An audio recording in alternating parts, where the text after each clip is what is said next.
Nah, di pagi hari ini kita akan coba sharing parenting mengenai tema-tema yang sudah disampaikan di bulan Mei kemarin. Nah, bulan Mei kemarin, kalau Ayah Bunda tergabung di kelas Islamic Parenting, makanya ini sudah dibahas. Nah, yang pertama kita membahas tentang visi pengasuhan anak, yang dimana juga tentang komunikasi antar suami istri. Yang kedua kita pun membahas tentang minat dan bakat anak. Yang ini kita harus mengetahui supaya anak kita itu bisa terarahkan. Dan yang ketiga kemarin kita sempat membahas tentang mendidik itu tidak bisa dengan mendadak. Nah, ini adalah bukti dengan perjalanan proses bisa salah satunya menghasilkan anak yang soleh-soleha. Karena kita tidak bisa mengharapkan anak kita soleh kalau kita ternyata tidak berikhtiar untuk menjadikan anak kita soleh. Nah, Ayah Bunda nih, yang pertama tentang visi pengasuhan anak. Nah, visi pengasuhan anak ini sangat penting karena ketika saya temukan Ayah Bunda, ternyata banyak di antara kita, keluarga kita tidak punya visi pengasuhan anak. Jadi bahkan belum siap memiliki anak, dia sudah punya anak. Nah, ternyata belum siap punya anak lagi, dia sudah punya anak 2, punya anak 3, dan seterusnya. Akhirnya dia pun bingung gimana cara mendidiknya. Terlebih lagi anak ini punya punya mungkin boleh jadi ada yang aktif, yang ini mau pemalu, yang ini mah ternyata sering minder. Akhirnya kita bingung bagaimana cara mendidik anak kita. Dan sebelum mendidik anaknya, ternyata orang tuanya itu juga memiliki kesibukan. Sehingga anak itu tumbuh kembang tidak dibarengi oleh orang tuanya. Bahkan lebih parah lagi, orang tua itu tidak belajar untuk mendidik anak. Sehingga anak itu tumbuh kembang, sehingga anak itu dibesarkan dengan cara tidak memiliki ilmu. Nah, bahkan godaan-godaan dari visi pengasuhan anak ini, maka dibuat orang tuanya itu tidak satu visi misi. Karena apa? Karena ada gangguan dari siapa? Dari setan. Karena setan nggak suka kalau ternyata manusia itu dia taat kepada Allah Subhanahu wa Ta'ala. Setan itu nggak suka kalau ternyata keluarga itu bahagia.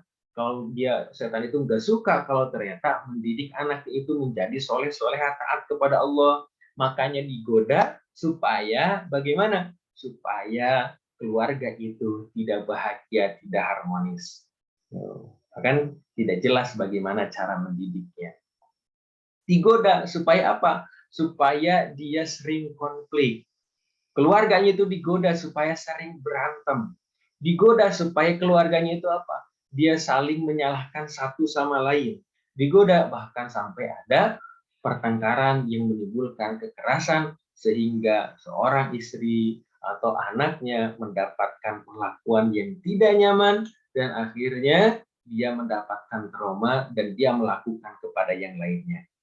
Akhirnya setan itu tersenyum tertawa, alhamdulillah saya berhasil. Jadi setan itu dia juga bersyukur gitu ya, karena nanti akan ada temannya bagi orang-orang yang tidak taat, yang membangkang kepada Allah Subhanahu wa Ta'ala. Ini yang jangan sampai terjadi cikal bakal anak keturunan kita itu saling menyakiti, bahkan berantem, bahkan mungkin saling menzalimi satu sama lain. Nah, pertanyaannya bagaimana dengan diri kita? Apakah kita sudah satu frekuensi untuk mendidik anaknya?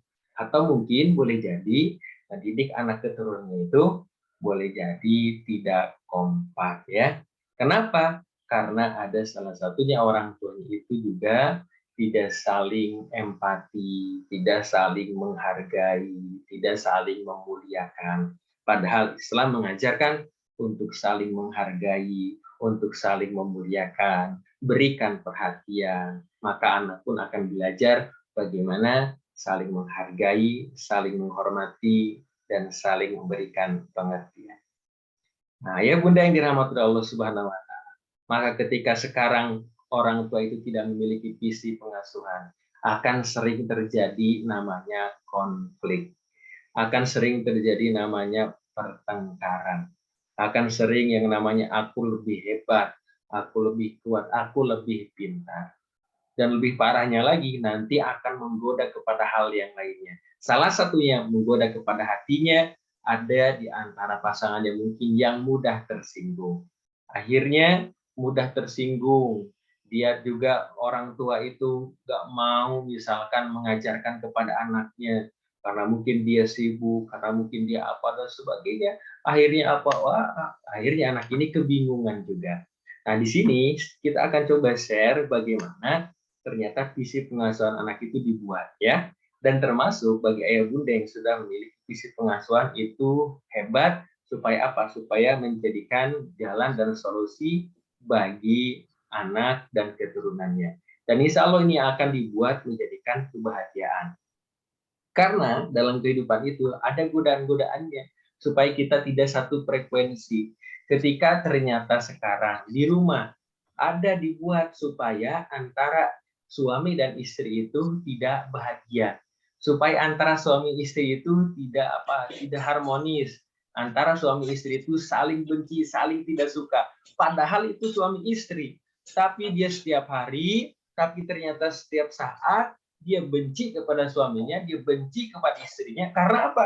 Karena perlakuan-perlakuannya, karena tidak sejalan. Ini dia ke timur, dia juga ke barat. Bahkan sering terjadi yang namanya miskomunikasi.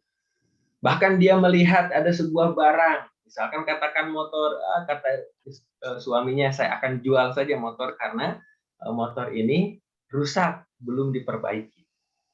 Terus dia istrinya berpikir, saya akan jual aja perhiasan saya untuk memperbaiki motor.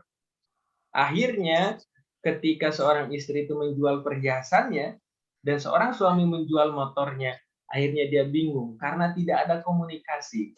Ini saya mau perbaiki motor, ini saya mau jual motor. Akhirnya apa? Akhirnya yang terjadi tidak beres untuk urusan motornya itu. Tapi kalau komunikasi, ternyata seorang istri itu mau jual perhiasannya untuk perbaiki motornya, dan seorang suami itu ya sudah, saya akan perbaiki dengan modal seorang istrinya. Maka itu akan terjadi sebuah komunikasi yang bagus.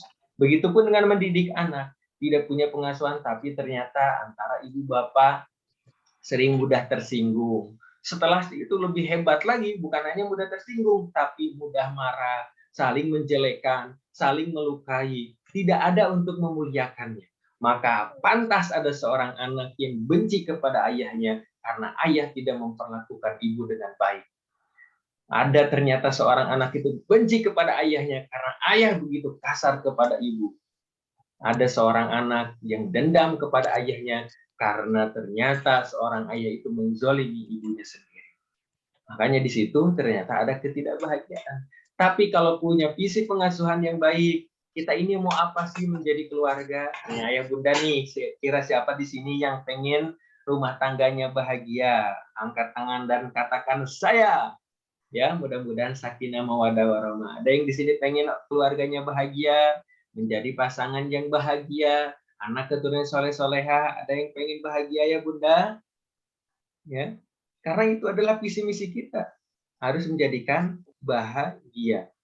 Nah, siapa contohnya? Contohnya dari keluarga Nabi Ibrahim alaihissalam. Jadi dari keluarga Nabi Ibrahim alaihissalam, Nabi Ibrahim itu menjadi nabi, jadi rasul yang soleh, istrinya pun solehah, ya, dan memiliki anak menjadi nabi juga. Ada Nabi Ishak, ada Nabi Ismail alaihissalam. Kita berharap ya Allah ingin jadi keluarga seperti keluarga Nabi Ibrahim yang soleh-solehah, anaknya pun soleh-solehah, itu bahagianya. Ada juga ternyata yang sebagai keluarga itu ada contohnya. Contoh siapa? Seperti Nabi Lut, Nabi Nuh alaihissalam. Seorang suaminya soleh, misalkan rajin ke masjid, ustadz, paham ilmu agama, tapi ternyata istrinya itu membangkang, istrinya itu tidak taat kepada Allah Subhanahu wa taala, gemar pamer dan seterusnya. Ada ternyata yang keluarga seperti ini. Ya, suaminya itu udah soleh banget gitu ya. Akhirnya istrinya itu tidak taat kepada Allah Subhanahu wa taala. Ini seperti ada dalam Al-Qur'an dalam kisah para nabi, yaitu kisah Nabi Nuh alaihissalam, kisah Nabi Lut alaihissalam. Dan di situ kata Allah, istrimu, anakmu itu sudah bukan bagianmu lagi, karena kamu tempatnya di surga, dan istri anakmu itu ternyata bukan bagian dari kamu. Karena Nabi Nuh, Nabi Lut alaihissalam sudah berikhtiar. Jadi kalau ada ayah bunda ternyata suaminya ini tidak taat, tapi bunda sudah mengajak, ayo ya sholat ya, ayo ya tunaikan zakat ya, ayo ya taat kepada Allah, jangan maksiat ya. Kalau bunda terus senantiasa mengingatkan, maka insya Allah akan selamat.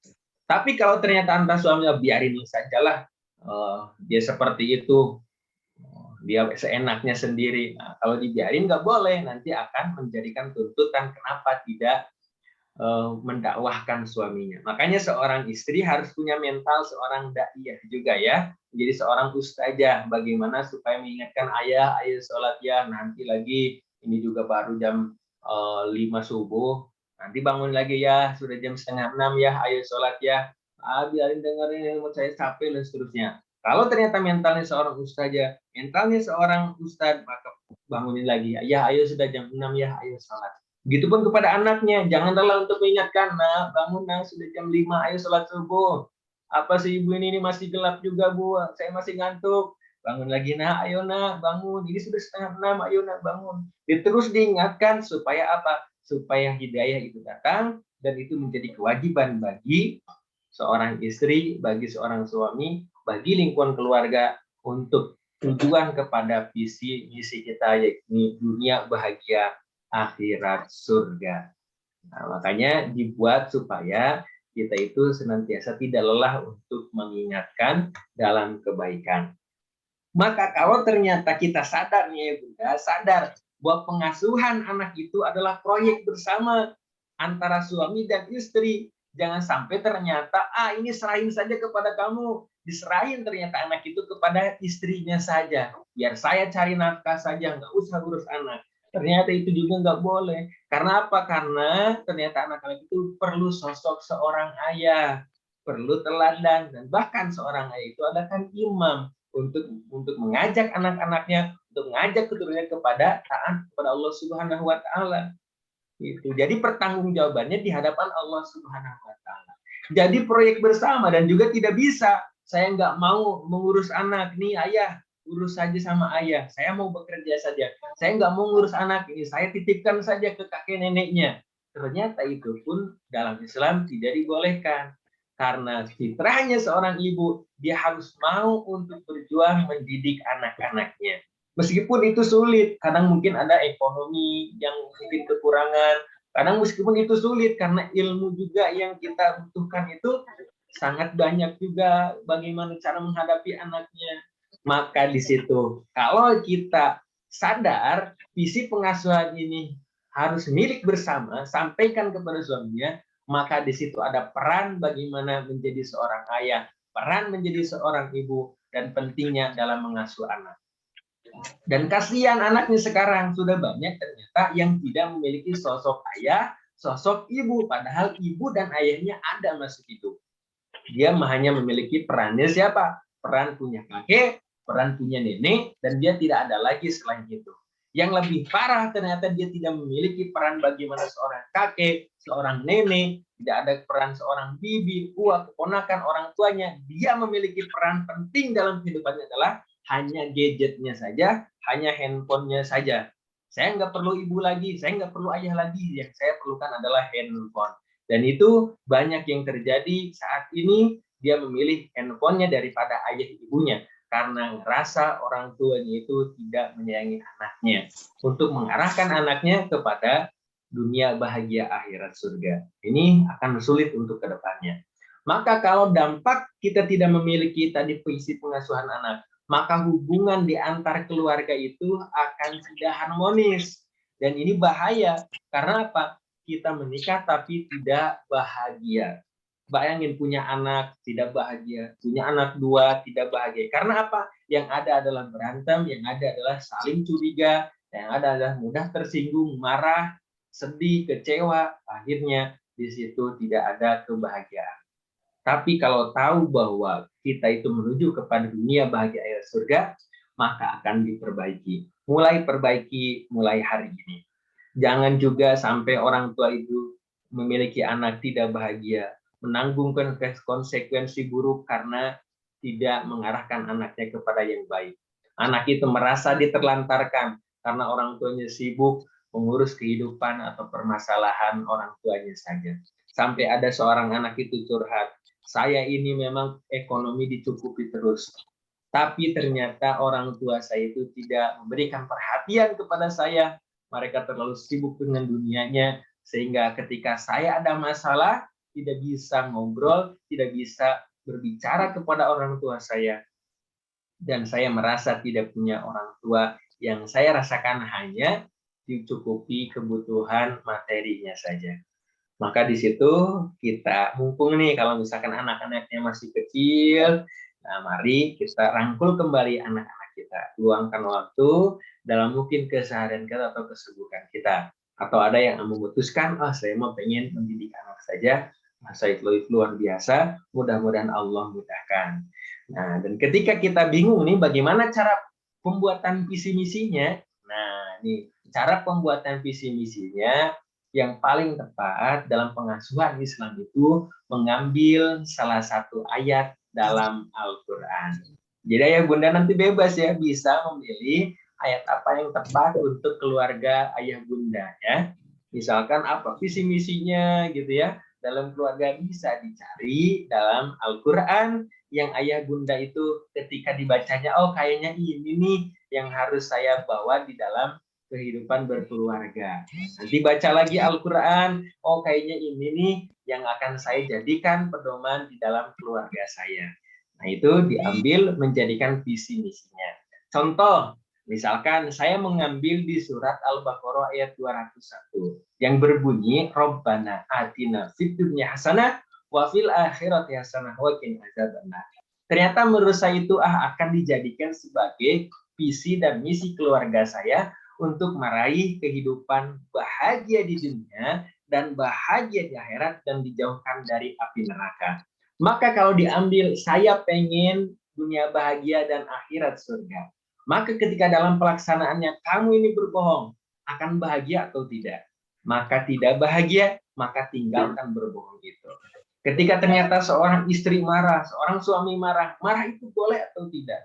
Marah ini membuat bahagia atau tidak? Sebenarnya membuat saya menyesal, sebenarnya membuat saya tidak bahagia, baik di dunia apapun di akhirat, akan menjadikan kerugian bagi saya. Maka jangan marah-marah lagi, tinggalkan kemarahan itu.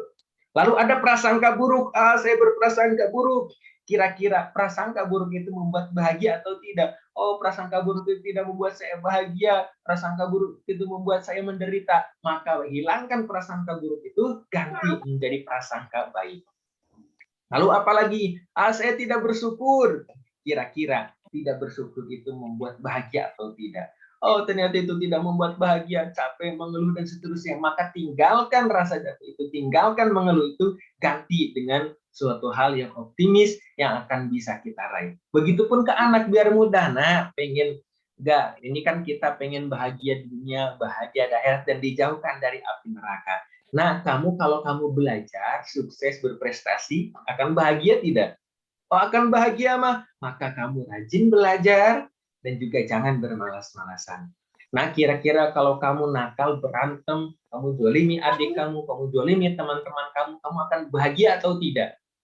Oh ya tidak, kata teman saya itu akan masuk neraka. Iya, makanya berarti kamu harus berbuat baik, disayangi. Karena itu akan menjadikan dunia bahagia, akhirat surga. Nah, jadi contohnya seperti itu. Ayah bunda bisa ambil visi pengasuhan ayah bunda, misalkan dasarnya bisa dalam Al-Quran. Bisa ayah bunda baca Al-Qurannya beserta terjemahannya. Akhirnya, kayaknya ini nih yang membuatkan saya visi pengasuhan untuk keluarga saya. Lalu ketika seperti itu, maka mengacu kepada kurikulum anak soleh yang sebelumnya sudah disampaikan. Apa dasarnya? Ini yang harus dipegang oleh anak-anak kita, yakni satu, diberikan ketauhidan, yang kedua ajarin cara ibadah, dan yang ketiga adalah ajarin tentang akhlak. Itu saja dulu paling dasar. Jadi kalau ini nggak dipelajari oleh anak-anaknya, sangat disayangkan.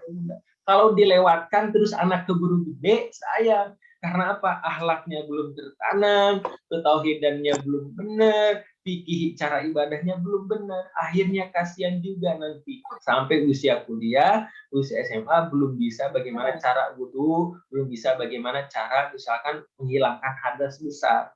Kasihan, makanya diajarkan sejak kecil bagaimana dasar-dasarnya, salah satunya ketauhidan, ajarin fikihnya, ajarin akhlaknya. Nah, itu yang menjadikan untuk dasar visi pengasuhannya. Ketika ternyata sudah terbuat, maka akan muncul programnya untuk mewujudkan visi misinya. Bisa dilakukan bagaimana prinsip-prinsip di orang tua. Kan itu anak sudah kebawa dari prinsip orang tua ya. Kata mama saya kan suka bilang gitu. Kata mama saya nggak boleh berbicara kotor. Nah itu kan prinsip dari orang tua.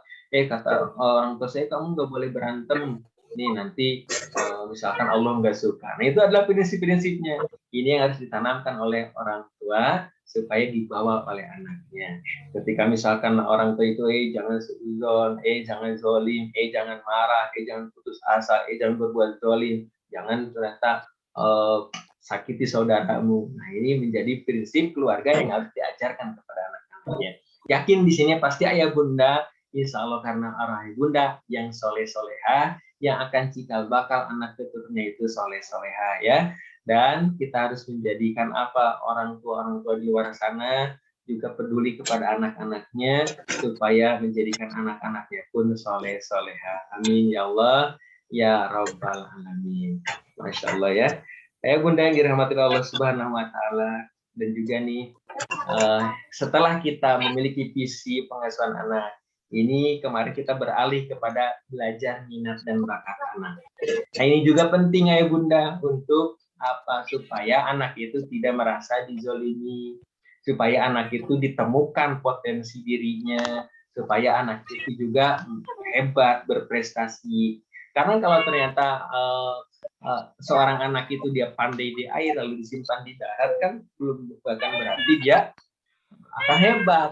Maka kita temukan bagaimana anak ini bisa hebat dalam kehidupannya. Nah, karena ada juga yang mengeluh ketika seorang orang tua itu anak itu semakin besar tapi juga belum mandiri, belum menemukan jati dirinya.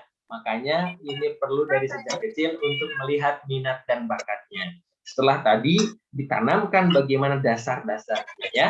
Lalu ketika sekarang diciptakan itu apa bakatnya masing-masing oleh Allah Subhanahu wa taala. Lalu kita ketahui sejak dini, dikembangkan, diarahkan dengan sesuai fitrah dan minatnya, maka insya Allah akan sukses nih. Karena kan di sini pengen anak-anaknya sukses. Siapa di sini yang pengen anak keturunannya soleh, sudah soleh juga sukses ya. Amin ya Allah ya Rabbal Alamin ya. Mudah-mudahan anaknya ini menjadikan anak yang soleh-solehah gitu ya. Ini ada pesan penting. Pesan penting dari Ibnu Qayyim tentang mengembangkan bakat anak. Ini Ibnu Qayyim ini adalah salah satunya adalah ulama dalam Islam. Nah, ini jadi kita tidak ambil pendapat dari barat, tapi kita coba ambil pendapat dari ulama kita ya. Salah satunya Ibnu Qayyim. Kata Ibnu Qayyim, orang tua itu harus mendukung anaknya mengembangkan bakat. Jangan diarahkan kepada sesuatu yang tidak diinginkannya. Tentunya orang tua itu tahu mana syar'i, mana tidak. Jadi kalau diizinkan dalam hukum syara, jadi itu boleh dilakukan, maka boleh diizinkan. Nah, maka di antara itu orang tua memperhatikan, oh ini boleh nih, maka silakan untuk dilakukan. Menyarankan Ibnu Qayyim itu, jika orang tua melihat anaknya bagus pemahaman agamanya, pengertiannya, hafalannya, ternyata keren, dalam menuntut ilmunya, maka hendaknya orang tua itu mengarahkan kepada hal yang bisa membuatnya sukses di situ. Salah satunya adalah mungkin menjadi seorang ulama, menjadi seorang guru, menjadi seorang ustadz, menjadi seorang kiai. Karena apa? Dia tumbuh kembang dengan yang diberikan oleh Allah Subhanahu wa taala pemahaman-pemahaman yang bagus. Karena tidak semua anak kita itu menjadikan seorang guru, seorang ustadz, seorang dai. Ada kita sudah ajarin, nah, sok kamu hafal, nah kamu pengen ibu ini kamu penghafal Quran. Akhirnya tapi anak itu memang bukan bakatnya di situ, berulang kali dia dimasukkan ke pesantren, ternyata tidak sukses-sukses di sana. maka kita harus merenung apakah anak saya berada di sini jalannya atau berada di yang lain. Maka Islam membolehkan kita untuk memilih profesi-profesi asalkan tidak melanggar aturan Islam.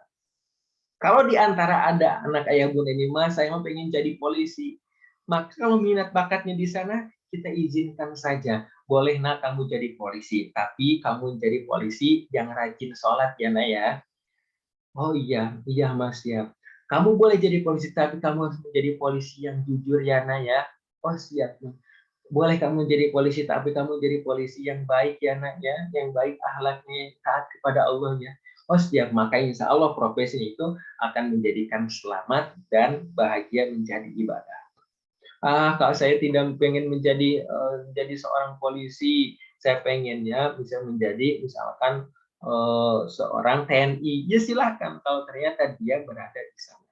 Namun jika orang tua melihat anaknya itu tidak berbakat seperti misalkan dari segi pemahamannya kurang gitu ya, maka bisa apakah anak ini aktif, apakah anak ini ketangkasannya hebat, tapi dia juga suka dengan bertantang-tantangan, akhirnya kita arahin kemana kira anak-anak saya. Nah, itu kan bisa menjadikan mungkin TNI, bisa menjadikan traveling yang bermanfaat, menjadikan hal-hal yang ternyata dianggap itu akan menjadikan kebermanfaatan bagi anak kita. Maka itu boleh. Jadi di sini ayah bunda yang belajar akan menjadi lebih bijak lagi kepada anaknya. Dan harus diketahui ternyata anak itu pun memiliki cara belajar yang berbeda. Nah, bisa jadi antara anak satu dengan anak yang lainnya pun berbeda. Nah, ternyata anak satu itu kalau dalam belajar itu, aduh nggak bisa diam. Ya, termasuk murid-murid kita ya, kalau ada seorang guru, nggak bisa diam. Dia ngomel terus tangannya, kakinya, segala macamnya, nggak bisa duduk dengan tertib. Nah, ini suka ada aja di antara anak kita atau murid-muridnya. Nah, bisa jadi ini masuk ke barang kategori kinestetik. Jadi kalau dia belajar itu harus menggerakkan tubuhnya. Dia nggak bisa diam. Betul ya, Bunda? Kadang ada anak yang seperti itu. Jadi nggak bisa diam, dia harus ke sana kemari. Bahkan dalam menghafal pun, dia pasti menggerakkan dengan gerakan tubuhnya. Karena dia akan cepat menghafal, akan cepat paham ketika gerakan tubuhnya itu digerakkan. Nah, ini tipenya kinestetik. Jadi harus metodenya itu dengan cara ada yang bergerak, baik yang dipraktekkan oleh gurunya atau yang dia sendiri untuk mempraktekannya. Dan juga ada tipe anak kita itu yang auditory. Auditory itu dia harus mendengar, berdiskusi, cerita. Dia senang dengan tipe-tipe yang seperti itu. Kalau ternyata ada yang berisik di antar teman-temannya, dia pasti bilang, jangan-jangan berisik. Saya lagi mendengarkan guru saya. Jangan berisik, saya sedang mendengarkan tausiah atau pelajaran. Karena dia akan mencerna bagaimana pelajaran itu dengan lewat audio, lewat suara-suara. Nah, ini orang seperti ini biasanya nggak suka diganggu dengan suara-suara. Tapi kalau diganggu dengan mungkin lari-lari orang, itu gerakan-gerakan dia biasa saja, asalkan suaranya tidak terganggu. Nah, ini kan bisa dilihat ya, identiknya biasanya orang seperti ini diam, husu, diam di tempatnya, dan dia mendengarkan dengan telinga sedikit diperhatikan seperti itu ya. Dan ada tipe anak itu juga yang visual. Nah, ketika yang visual itu harus dilihat. Kalau belum dilihat, dia belum percaya gitu ya. Tapi kalau dilihat itu tuh seperti ini, itu seperti itu, akhirnya dilihat dengan mata kepalanya sendiri, dia percaya, dia bisa belajar, dia bisa mengilustrasikan, dia bisa mempraktekkan kembali apa yang dilihatnya. Nah, jadi ya Bunda yang dirahmati Allah Subhanahu wa taala, unik gitu ya di antara anak-anak kita itu hebat, di antara anak-anak kita itu berbeda antara satu dengan yang lainnya. Ada yang mungkin dia senang lari-lari, aktif. Nah, makanya tadi kata pesan ulama itu, kalau dia memang berada di situ, silakan arahkan anak ini untuk apa? Untuk kepada yang diminatinya. Ya, seperti kalau dia aktif dan sebagainya, kuat, hebat. Wah, jadi tentara saja lah. Ya sudah silakan. Tidak kalau tentara yang soleh, tentara yang baik. Kalau saya jadi polisi, silakan. Saya menjadi polisi yang baik. Nah, tapi kalau dia ternyata mungkin dalam fisiknya tidak kuat gitu ya, tapi dia pemahamannya hebat, tapi dia mudah mencerna, hafal, akhirnya arahkan kepada suatu hal yang mungkin bisa menjadikan dia hebat, sukses, salah satunya bisa ustadz, ustazah, guru, dan seterusnya. Nah, kita nih yang harus punya visi misi, ya kita harus bisa mendidiknya supaya mentalnya kuat, fisiknya kuat, dan ingatan juga kuat. Ya, itu bagian ikhtiar untuk mendidik anak sebenarnya. Nah, makanya Bunda yang dirahmati Allah Subhanahu wa taala, dalam prosesnya tadi, saya sudah menentukan Ustaz, sudah menentukan visi misinya supaya anak saya seperti ini. Saya juga sudah memperhatikan minat dan bakat Iko, tapi sebelum membuahkan hasil gitu ya. Maka di sini masuk yang namanya mendidik itu tidak mendadak. Ada proses-prosesnya. Yang penting kita sudah berikhtiar ya. Sudah berikhtiar dari ayah bunda untuk melakukan bagaimana menunaikan kewajiban mendidik anak menjadi soleh-soleha. Nah, ketika orang tua itu pengen anaknya sukses dunia dan akhiratnya, tapi juga ternyata tidak sabar dalam mendidiknya, gitu. Padahal sedikit lagi ini mau sukses, padahal sedikit lagi ini mau hebat, tapi ternyata tidak meluangkan waktu untuk anaknya, tapi ternyata tidak bersama mendampinginya. Tahu ini anak saya ini suka dengan misalkan lingkungan alam, suka dengan lingkungan luar, aktif ke sana kemari, tapi ternyata orang tua tidak sungguh-sungguh untuk mengarahkannya. Akhirnya anak itu belum menemukan jati dirinya. Nah, orang tua itu belum bisa memfasilitasinya, mungkin karena terhalang berbagai macam. Akhirnya ternyata anak itu belum menemukan jati dirinya. Nah, ketika orang tua itu berproses dalam mendidik anaknya, maka yakinilah, maka pahamilah ketika kita mendampinginya, insya Allah itu akan menjadikan amal yang tidak yang terus mengalir kepada orang tuanya. Karena apa? Ketika ternyata kita meninggal dunia, anak itu mengenang, oh ibu saya mengajarkan saya tentang baca Quran, ibu saya mengajarkan saya tentang sholat, ibu saya mengajarkan saya bagaimana berbuat baik dan seterusnya. Makanya ada yang diingat dari ayah bundanya. Kalau ternyata kita meninggal dunia, apakah anak itu bisa mengingat kebaikan kita atau tidak? Jangan sampai ternyata anak itu tidak mengingat kebaikan orang tuanya karena orang tua itu tidak menanamkan kebaikan kepada anaknya. Maka kita tidak bisa membeli, kita pun bisa membeli banyak mainan. Ayah bunda ini bisa membeli banyak mainan. Sekarang banyak ada di mana-mana mainan itu. Tapi kita tidak bisa membeli waktu bermain bersama anak. Jadi ketika ada waktu bersama anak, maka letakkan handphonemu, letakkan gadgetmu, letakkan gawaimu untuk bersama-sama membangun kedekatan bersama anak. Mungkin ada anaknya yang pesantren, ada yang kuliah, pas pulang ke rumah, nah ini manfaatkan untuk bersama anak-anaknya ya, bersama anak-anaknya, karena kita tidak bisa membeli waktu bersama anak.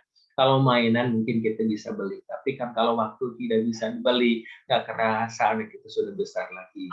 Kita mungkin bisa membeli apaan, ada zaman sekarang itu skincare ya bunda, skincare supaya tetap muda, tetap baik gitu ya. Tapi kita tidak bisa menunda bagaimana kematian. Kita pengen tetap muda, terlihat cantik, terlihat tampan, tapi kita tidak bisa membeli anti kematian. Jadi kalau misalkan kita pengen tetap muda terus, pengen awet muda gitu ya, tapi kita tidak bisa membeli anti kematian. Makanya jangan sia-siakan, persiapkan bekal supaya kita anak-anak kita itu mendoakan untuk orang tuanya. Kita pun mungkin bisa membeli banyak buku bunda. Kita bisa membeli buku ini, buku itu, banyak sekali buku parenting, buku sebagai macamnya. Tapi kita tidak bisa membeli waktu untuk membacakannya. Padahal itu ternyata berkesan bagi anak. Untuk apa? Untuk meluangkan waktu sejenak. Dibacain gitu ya. Atau diceritakan kisah-kisahnya. Itu seneng banget ya. Untuk apa? Untuk belajar daripada orang tuanya. Atau mungkin orang tua itu bisa membeli apa? Bisa membeli pakaian-pakaian bagus. Apalagi kemarin lebaran, kamu beli pakaian mana? Nah, pakaian ini, pakaian itu, dan seterusnya. Tapi kita tidak bisa membeli akhlak yang bagus. Ternyata membeli akhlak yang bagus itu tidak bisa. Nah, karena apa? Karena ternyata akhlak itu harus diproses, harus dijadikan pendidikan, diberikan teladan supaya apa? Supaya menjadi akhlak yang bagus. Nah, kalau ternyata ada yang jual akhlak, mungkin banyak orang yang beli supaya anaknya ini soleh nurut. Kalau banyak yang jual akhlak, oh, saya pengen beli dong supaya anak saya tidak mencuri, supaya anak saya tidak nakal, supaya anak saya tidak membantah, supaya anak saya tidak marah-marah, supaya anak saya tidak tantrum. Apa? Karena ternyata itu belajar dari keteladanan lingkungan orang tuanya. Kalau kita bisa membeli, mungkin bisa membeli banyak paket data WiFi kita pasang di rumah, tapi kita tidak bisa membeli bagaimana tontonan sesuai fitrah, bagaimana tontonan itu bagus, bagaimana itu mengajarkan kebaikan, maka batasi handphonenya, maka batasi tontonannya untuk tidak menonton hal-hal yang jelek yang diikuti oleh anak-anak kita. Kita bisa membeli buku parenting yang tidak bisa ke dan sebagainya ya, pelajaran-pelajarannya ikuti kelasnya, tapi kita tidak bisa membeli usaha dan kesabarannya. Ini kalau ternyata ada ayah bunda gitu ya, ikut parenting, belajar buku seterusnya, maka kita bisa membeli itu, tapi kita tidak bisa membeli usaha dan kesabaran, maka praktikkan segera. Oh, saya jangan marah nih, tahan, maka kita tahan untuk senantiasa belajar tidak marah-marah. Oh, ternyata ini nggak boleh nih prasangka buruk, maka praktikkan supaya tidak prasangka buruk kepada anak. Kita bisa membeli investasi saham dan seterusnya, tapi kita tidak bisa membeli investasi doa dari anak-anak kita. Maka ajarkan agama, ini yang membuat kita akan jauh lebih bahagia dari sebelumnya. Maka kalau ternyata ada pertanyaan dari ayah bunda, bagaimana sih anak saya seperti ini, seperti itu, maka itu kembali lagi dari proses pendidikan kita semuanya. Nah, ketika ternyata anak itu ya awalnya itu putih dan bersih, dilahirkan ke dunia dengan putih dan bersih, tidak mengetahui apa-apa, maka orang tua yang akan membentuk anak tersebut. Maka wajib hukumnya mengajarkan pendidikan agama sejak dini kepada anak. Dianjurkan sejak dalam kandungan harus didoakan, didengarkan bacaan, dan ketika anak itu kan lahir, dikumandangkan azan salah satunya untuk menanamkan ketauhidan. Jadi kalau ternyata lahir itu kan sunnahnya diberikan azan, supaya apa? Supaya salah satunya ditanamkan ketauhidan. Bahkan Allah Subhanahu wa taala berfirman, dan Allah mengeluarkan kamu dari perut ibumu dalam keadaan tidak mengerti sesuatu apapun, dan dia memberi pendengaran, penglihatan dan hati agar kamu bersyukur. Bahkan Rasulullah SAW bersabda, tiadalah seseorang yang dilahirkan melainkan menurut fitrahnya, maka akibat kedua orang tuanya lah mau diyahudikan, dinasranikan, atau dimemajusikannya. Jadi tergantung orang tuanya. Kalau ternyata sekarang ada koreksi yang tidak baik kepada anak kita, kita cari lagi itu karena apa ya? Karena saya, atau karena suami saya, atau karena lingkungan saya. Berarti kembali lagi kepada kedua orang tuanya. Maka proses mendidik tidak mendadak itu menjadikan harus kita terus tiada henti bagaimana ikhtiar dan doanya. Supaya apa? Supaya menjadikan anak ini penyenang hati kepada orang tuanya. Dan untuk menjadi penyerang hati itu, maka butuh yang namanya proses. Yang sebelumnya sudah disampaikan, salah satunya ikhtiar menjadikan penyenang hati. Yang pertama, perhatikan makanan yang diberikan. Halal, haram, subhat, atau makruh. Nah, ini bisa dicatat ya yang pertama. Halal, haram, atau makruh. Nah, karena apa? Karena ternyata ketika kita memberikan ternyata yang haram, maka di situ mungkin energi-energi dari makanan yang haram itu akan menjadi energi yang negatif. Ini kalau ternyata tentang gizi, tentang kesehatan, tentang makan, akan tahu bagaimana energi yang dimakan oleh anak kita kalau makanan itu haram. Nah, alhamdulillah halal yang diberikan. Nah, kalau sudah halal pun ikhtiarnya, yakni dengan didoakan. Kita mau kasih makan, kasih bismillah, baca bismillah ya. Kita mungkin masak. Orang tua zaman dulu kan diberikan apa? Diberikan didoain tuh kalau mau masak ya. Ternyata di apa namanya itu di usapin anak itu didoain. Dia udah halal makanan minumannya, tapi didoain supaya berkah. Bahkan kadang kita kepada ustadz guru kita supaya apa? Supaya makanan minum kita itu berkah. Orang tua zaman dulu kan beda, sambil apa namanya itu sambil masak kan, tadi ada yang sambil masak, sambil sholat, sholatullah salamullah ala toha rasulillah. Akhirnya dia kasih makan kepada anaknya, jadi berkah. Tapi kan kalau zaman sekarang kan beda lagi. Anaknya nangis kan, ya. Akhirnya apa? Kata orang tua bukan gitu, nah. Nah, kalau dulu kan dikasih sholawat, mau tidur itu kan ya sholatullah, salamullah. Itu kan anak semakin tenang, semakin bahagia. bahagia sehingga anak itu tidak rewel. Tapi zaman sekarang kan beda. Anak itu nangis, ya, bukan gitu nah. Malah dikasih TikTok. Akhirnya apa nih? Saya kayak gini, ya, aduh, akhirnya apa? Akhirnya anak itu ya udah sejak kecil sudah apa? Pandai joget, pandai bermain TikTok. Karena apa? Karena ternyata diajarin sama orang tuanya. Kalau nggak diajarin pun sudah kedengar sejak kecil ya hal-hal yang tidak bagusnya. Maka yang pertama halal kita kasih, berikan juga dengan doa-doanya, ya Allah anak saya supaya soleh-soleh. Dan ikhtiar menjadikan penyenang hati anak kita dalam prosesnya tadi. Maka yang kedua, memang wajib orang tua harus menjadi contoh teladan, harus soleh dan soleha. Nah, ke masjid, nah bukan gitu, tapi nah ayo ke masjid bareng sama ayah. Nah, baca Quran, ayo bareng-bareng baca Quran. Jadi bareng-bareng untuk melaksanakan ketaatan kepada Allah Subhanahu wa taala.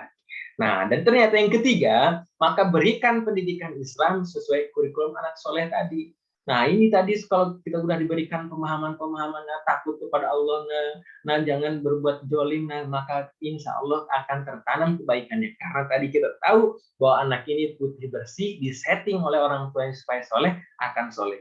Diajarin dari kecil anaknya itu rendah hati, maka akan rendah hati. Kalau diajarin sombong, hebat, kamu paling kuat, kamu jangan kalah, kamu hebat, maka orang anak itu akan menjadi seperti itu juga.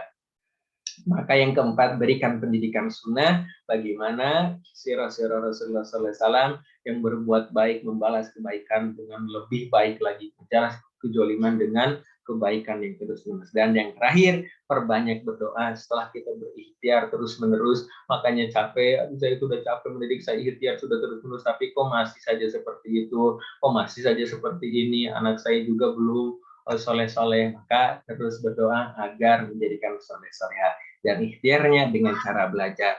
Dan insya Allah, ayah bunda yang dirahmati Allah Subhanahu Wa Taala, untuk materi bulan Juni kita akan lanjutkan di minggu depan itu dengan materi-materi mental anak yang sering dimarahi. Ini kalau ayah bunda sebelumnya kan, aduh sudah marah, aduh sudah ada dampak-dampaknya nih dari perlakuan saya, anak jadi suka membantah, jadi suka marah dan seterusnya. Maka di sini pun mental anak pun akan ada timbul dari yang sering dimarahi. Lalu bagaimana mentalnya, insya Allah kita akan bahas di grup dan nanti akan diserikan lagi ya. Lalu juga yang kedua, sifat cinta dalam mendidik anak. Nah ini setelah marah itu sebenarnya solusinya adalah dengan cinta. Nah kalau saking cintanya maka kita nggak berani untuk memarahinya, gitu ya. Bahkan kalau kita pun mau marah dengan cara yang bijak, dengan cara yang terbaik supaya tidak menyakitinya. Nah, maka di sini harus ditumbuhkan sifat cinta dalam mendidik. Dengan cinta itu bahkan doa-doa yang dipanjatkan pun akan menjadi hebat dan dahsyat untuk anaknya. Dan yang ketiga, kita juga akan mencoba mempelajari kesalahan dalam mendidik anak ya. Ternyata selama ini kita salah dalam mendidiknya, ketika selama ini ternyata kita salah memberikan teladannya. Aduh, kepantesan anak saya main handphone terus karena saya juga ternyata main handphone dilihatin terus sama anak. Oh, pantesan anak saya ngomongnya tinggi terus karena ternyata melihat saya ngomongnya tinggi terus. Pantesan anak saya ternyata suka berantem karena melihat tetangganya juga sering berantem dan seterusnya gitu ya. Salam, mudah-mudahan Allah berikan kesehatan, panjang umur, supaya kita terus mempelajari anak keturunan kita. Dan juga kita dalam circle, dalam suasana orang-orang yang hebat, orang-orang yang saling mendoakan supaya kita juga menjadikan anaknya soleh-soleha. Kita sama-sama saling mendoakan ya ayah bunda, diberikan rezekinya yang halal berkah tadi, diberikan kekuatannya untuk senantiasa menjalaninya, menjadikan anak ini investasi pahala dunia akhirat, bahagia dunia akhirat. Amin ya Allah ya Rabbal Alamin. Ayah bunda yang dirahmati Allah Subhanahu Wa Taala, terasa nih saya ngomong sendiri, ya ngomong satu arah ya kepada bunda ya, karena mungkin ayah bunda dalam kesibukan juga, maka di sini kita bisa berinteraksi dalam kolom komentar atau chat atau mungkin audio ya sebelum saya tutup dalam pertemuan di pagi hari ini. Bagi ayah bunda mungkin yang pengen menambahkan gitu ya dalam pertemuan di pagi hari ini atau bertanya menanggapi, silahkan ya. Kalau saya bisa menanggapinya, saya akan coba tanggapi. Tapi kalau tidak ada, kita akan coba tutup pertemuan di pagi hari ini. Nah, silahkan untuk ayah bunda yang ingin bertanya, silahkan ya. Bisa di kolom komentar atau acungkan tangan untuk dibuka audionya di sini ya. Dan ada beberapa juga di sini yang sudah masuk di kolom komentar ya. Di sini juga ada yang menanyakan visi pendidikan anak berbeda antara ayah dan ibu. Nah ini ya, tadi ini masuknya ke itu ya, musyawarah dulu ya. Masuk musyawarah antara ayah dan ibunya. Atau dimasukkan beberapa kurikulum dari antara ayah dan ibu ya. Misalkan kata ayahnya, oh saya pengen anak saya ada yang jadi ustadz gitu ya. Nah, maka di antara dua itu ada yang jadi ustadz. Maka misalkan ada anak yang ketiga nih pengen jadi ustadz. Nah, bisa dibuat sama ayahnya untuk visi pengasuhan anaknya. Tapi ibu misalkan saya pengen menjadi anak saya ada yang jadi TNI, itu kan bisa dimasukin juga visi pengasuhannya. Nah, insya Allah diskusi kita lanjut ya di grupnya. Lalu juga jika terlanjur anak diberi HP, bagaimana untuk mengambil kembali sepenuhnya HP? Oh, ini ada juga ya pembahasan tentang handphone terlanjur diberi HP. Nah, kalau dalam etikanya atau kaidahnya kan jangan diberikan ya, karena kalau diberikan itu bisa saja lepas kontrol. Tapi kalau misalkan dipinjemin, itu masih bisa kita membatasinya. Jadi kalau bisa diambil lagi HP-nya, jangan diberikan hak sepenuhnya kepada anak ya. Apalagi anaknya kalau misalnya SD, SMP, jangan diberikan total. Karena bahaya ya, nanti kita udah tidur, anak masih main handphone, sampai begadang, sampai pagi, main game, seterusnya. Karena dia merasa HP-nya punya sendiri, dikasih. Jadi jangan dikasih. Dan juga bagaimana cara mendidik anak jika ayahnya kerja jauh di luar kota. Nah, ini bisa ya. Zaman sekarang luangkan waktu untuk video call ya ayah ya. Masya Allah, ini insya Allah kalau punya niat dalam hati, ya Allah saya pengen menyapa anak saya. Nah, di sela-sela kesibukan, lihat nah, ayah sedang misalkan kerja nih dekat pantai. Wah, seru ya ayah, iya nih. Nah, jadi kirim-kirim kabar, oh lihat nih, nah ayah sekarang sedang bekerja, nih bagus kantornya, gedungnya nih di atas. Nah, nanti kamu harus sukses ya, nah gitu ya. Jadi harus ada niat dalam hati untuk menyapa anak, mendoakan anak, insya Allah akan terasa kepada anak. Dan nanti kalau pulang langsung ketemu gitu ya, karena mungkin kan beda nih jauhnya ya antara misalkan per 3 bulan, ada yang misalkan per 1 tahun. Nanti dalam 1 tahun itu pula akan dirindukan oleh anak untuk bertemu sang ayah yang dirindukan, yang sayang kepada anaknya meskipun jauh ya. Di sini juga bertanya anak tetangga sering pemabuk, tapi anaknya soleha, ibunya juga tidak terlalu agamis, dengan cara mendidiknya juga biasa. Tapi ada orang tua juga agamis, namun anaknya preman, malah bertato, susah diatur, dan mau menang sendiri. Apakah ini cobaan? Oke, subhanallah ya, ini ada di materi tentang anak ujian dan cobaan, ada juga yang menjadi musuh. Nah, ada sebab ayah bunda yang menjadikan anak itu jadi musuh. Nah, misalkan orang tuanya itu kan soleh-soleha, tapi anaknya kok pemabuk, kok anak ini gak baik. Nah, ini bisa jadi ujian kalau apa? Kalau orang tuanya sudah maksimal untuk mendidiknya. Tapi kalau ternyata orang tuanya membiarkan, tidak mendidiknya, berarti bisa jadi itu sebab orang tuanya. Nah, tapi kalau orang tua sudah maksimal mendidiknya, tapi anak jadi ujian dan cobaan, berarti memang itu ujian dari Allah Subhanahu Wa Taala. Tapi kalau dibiarkan, berarti memang itu kelalaian dari orang tuanya sendiri. Nah, kalau dari kisah Nabi Nuh itu kan Nabi Nuhnya sudah maksimal dalam mendidiknya. Nah, tapi anaknya melawan, berarti itu ujian dari Allah Subhanahu Wa Taala, lebih mencintai Allah atau lebih mencintai anaknya. Dan ternyata Nabi Muhammad SAW mencintai Allah karena anaknya memang tidak taat kepada Allah Subhanahu Wa Taala. Meskipun itu berat karena darah dagingnya tidak selamat gitu ya di hadapan Allah Subhanahu Wa Taala. Tapi kalau ternyata ada anaknya ini, wow, soleh soleha gitu ya, tapi orang tuanya tidak soleh soleha, bagaimana itu? Nah, maka di sini anak itu akan berjasa dari mana dia mendapatkan kesolehan. Dan kalau ternyata orang tuanya memberikan pendidikan, insya Allah akan ke bawah selamat. Karena orang tua saya memberikan sarungnya, memberikan pakaiannya. Mudah-mudahan itu pun menjadi wasilah, menjadikan orang tuanya dibawa selamat oleh anaknya, gitu ya. Nah, tapi walau alam itu bagaimana di hadapan Allah Subhanahu Wa Taala, apakah orang tuanya itu juga dibawa selamat, gitu ya, ataupun tidak. Yang berharap ya, karena pendidikan orang tuanya mudah-mudahan selamat. Nah, di sini juga nih ada tidak materi ini di buku yang dikirim kemarin.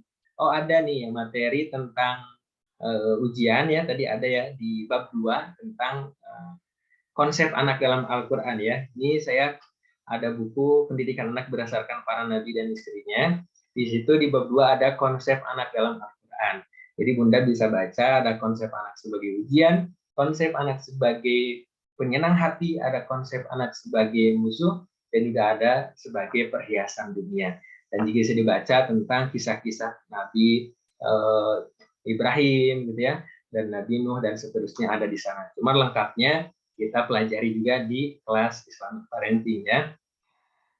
Dan juga ada yang bertanya, saya kadang lelah untuk mendidik anak karena mendidik sendiri, karena suami di luar kota, apa yang harus saya lakukan?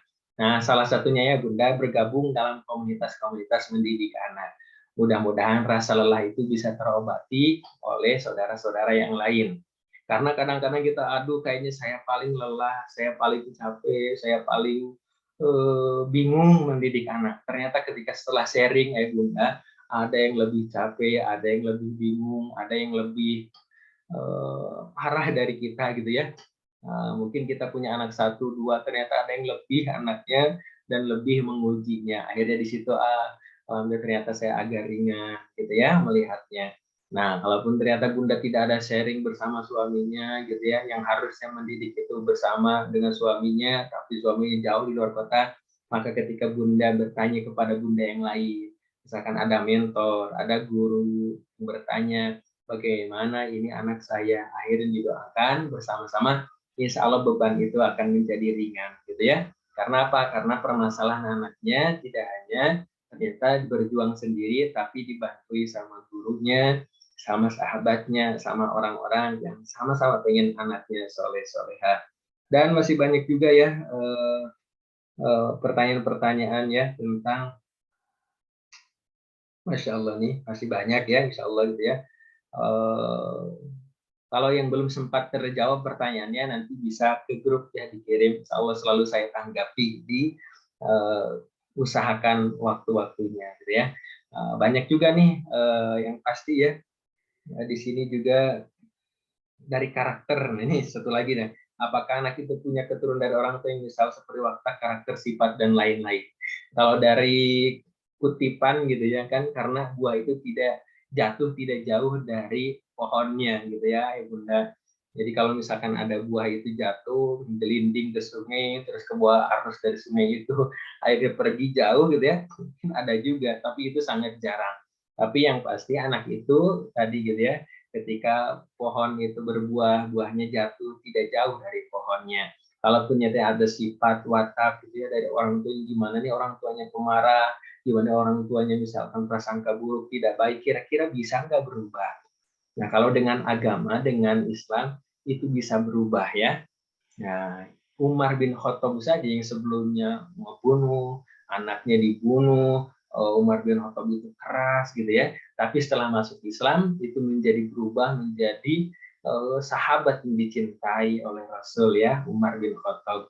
Bahkan yang tadinya keras dan sebagainya, maka malam-malam itu Umar bin Khattab selalu menangis kepada Allah Subhanahu wa taala. Yang dulu ngelawan, membantah, sekali pukul itu orang bisa mati, ternyata setelah masuk Islam dimarahi sama istrinya, diomeli sama istrinya, ternyata Umar bin Khattab tidak melawan istrinya. Dia diam karena tahu itu yang diajarkan oleh Rasulullah, jangan dibalas perlakuan istri itu kalau lagi ngomel, lagi cerewet, jangan kita balas, mending diam saja. Maka Umar bin Khattab ketika itu diam, tidak membalas cacian makian dari istrinya ya, omelan istrinya. Nah, maka kalau ternyata kayaknya nggak mungkin karena sifat watak orang tua saya pun keras gitu ya, sifat watak orang tua saya tidak baik, itu bisa menjadi baik kalau ternyata kita tadi dekat dengan agama, dasar-dasarnya ketauhidan kepada Allah akan menjadi baik. Maka tadi ketika putih dan bersih gitu ya, kita menjadikan isi-isinya itu dengan ketaatan kepada Allah, itu semua akan berubah menjadi baik ya. Karena apa? Karena inilah luar biasanya Islam. Mungkin boleh jadi karakternya keras, wataknya keras gitu ya, tapi nggak apa-apa. Dalam Islam itu kalau dia beriman, keras wataknya itu akan menjadikan bagus juga, dia akan menegakkan hak dan yang batil. Kalau ternyata ada wataknya, oh saya mau pemalu, lembut, dan sebagainya, maka kalau ternyata dia taat kepada Allah menjadi Islam, itu pun akan menjadi anak atau pribadi yang bagus juga, karena taat kepada Allah. Jadi kondisi apapun, kalau taat akan bagus ya. Kondisi sehat, kondisi sakit, wataknya mungkin keras, wataknya lembut, itu akan bagus kalau dalam Islam. Ya, Umar bin Khattab itu keras wataknya ya. Tapi kalau Islam bagus, karena apa? Karena jadi soleh, penegak hak dan yang batil. Umar bin Khattab, Abu Bakar As-Siddiq itu lembut. Dia sampai kalau imam itu saking lembutnya dia suka menangis, suka apa namanya tersentuh hatinya. Maka ketika dalam Islam bagus, dia ternyata rajin bersedekah, rajin empati, rajin suatu hal yang berkaitan dengan hati itu akan mudah tersentuh oleh Umar bin Khattab. Nah, makanya insya Allah nih kalau pelajarannya tentang Islam akan bagus semuanya ya. Ayah bunda yang dirahmati Allah Subhanahu Wa Taala, mohon maaf jika ada yang belum terjawab tentang jika ada khilaf yang salah, menyampaikan visi misi pengasuhan anak, semangat lagi ya dalam mendidik atau mengarahkan anaknya menuju dunia bahagia akhirat surga. Jangan dibiarkan begitu saja dengan handphone, dengan gawai, dengan perlakuan lingkungan yang tidak baik. Kita mulai arahkan supaya tidak jauh beloknya gitu ya, supaya lurus terus senantiasa anak kita. Dan juga kita mulai kenali anak kita, dekati, oh gini ya anak saya inginnya, oh anak saya ingin pengen disentuh, pengen diusap, senang dia kalau seperti itu. Tapi anak yang kedua nggak mau disentuh, nggak mau diusap, pengennya dipuji, diapresiasi, oh berarti apresiasi anak kita. Oh ternyata anak yang ketiga nggak mau diapresiasi, nggak mau, pengennya ternyata diberikan perhatian oleh orang tuanya, maka kita berikan perhatiannya gitu ya. Dan yang terakhir, maka proses itu juga insya Allah akan menjadikan pahala bagi ayah bunda ketika ayah bunda berikan makannya, ketika ayah bunda berikan minumnya, begitu seorang ayah ada yang bekerja untuk anak keturunannya, untuk istrinya, insya Allah itu akan menjadi pahala. Akan senantiasa menjadikan investasi kebaikan-kebaikan apa yang dilakukan oleh orang tua sekecil apapun akan dibalas oleh Allah Subhanahu Wa Taala. Bunda cari ayah cari uang, bunda mendidiknya lelah capek tadi itu, maka insya Allah lelahnya tadi menjadikan lillahi ta'ala akan menjadi ibadah ya ayah bunda yang dirahmati Allah Subhanahu Wa Taala. Itu saja yang bisa saya sampaikan. Mohon maaf jika ada khilaf dan saya salah. Saya Didik Eli Agus Landik, pamit undur diri. Insya Allah kita ketemu lagi di bulan depan di sharing parenting berikutnya dan juga di grup Islamic Parenting. Silahkan bergabung bagi yang bunda yang belum bergabung. Wassalamualaikum warahmatullahi wabarakatuh. Subhanakallahumma wabihamdika. Asyhadu alla ilaha illa anta astaghfiruka wa atubu ilaik. Terima kasih ya. Terima kasih ya Bunda ya. Insya Allah, terima kasih. Boleh silakan untuk melanjutkan aktivitas yang lainnya ya. Mudah-mudahan pertemuan ini menjadikan ada inspirasi bagi yang Bunda. Terima kasih Bunda Umu Paki, Bunda Halimah, Bunda Ike, Bunda Salma, Bunda Mila ya, Bunda Siti Mukaromah, Pak Ihsan, dan juga Bunda Nas, Bunda Omira, Pak Gus Naidi, Bu Heni, Bunda Fatima, Bunda Ruli, Bunda Ella ya yang sudah ada di sini, Pak Muhammad Ali, Bunda Ike, Bunda Kay, Mama Yuri, Mama Fahreza ya. Terima kasih, sehat selalu dan seterusnya.